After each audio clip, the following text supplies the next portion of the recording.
This year, I decided to go on an alternative spring break trip with the organization No More Deaths.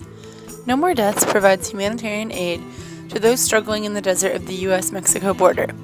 We camped in the desert and went on daily hikes to map out migrant trails and to leave water, food packs, and socks in areas we knew migrants would be traveling.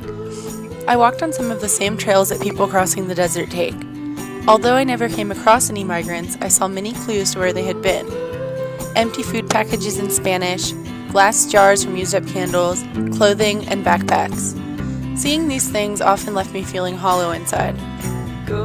Some nights in the desert it got very cold, and I woke up freezing in my tent. I felt guilty for feeling nervous about going on this trip, when in comparison to what the migrants were facing, my life is so cushioned.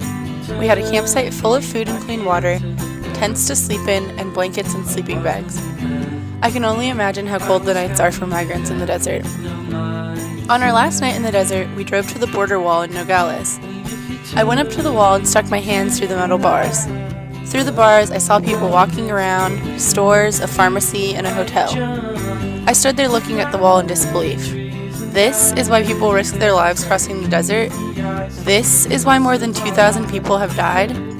I could see Mexico. I was breathing the same air as the people on the other side. Yet for some people, that wall means they will never be able to come to this country. Our last day in Arizona, we attended an Operation Streamline hearing. Operation Streamline is a policy that was put into place in 2005. While some people who are caught crossing the border are detained and then deported, others are chosen to be prosecuted in federal court in Operation Streamline.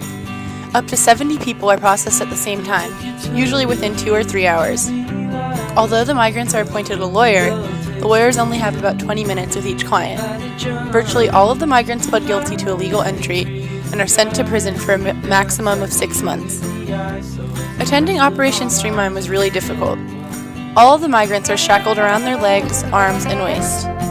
One man had gotten out of the hospital that day after spending over a week in the desert. One man being prosecuted had lived in the United States for 14 years before he was deported. Another had his lawyer tell the judge that he had been crossing in order to find work to support his pregnant wife. Each person had a chance to say some final words to the judge before they were sentenced. One man, who has 2 United States citizen children, said, "I'm sorry for coming to this country, but I came for my babies."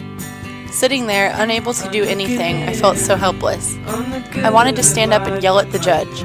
I wanted to say I was sorry to all of the people being convicted. I wanted to say something when the shackled migrants looked over at me. People desperate to support their families are not criminals, and crossing an arbitrary border should not be a crime.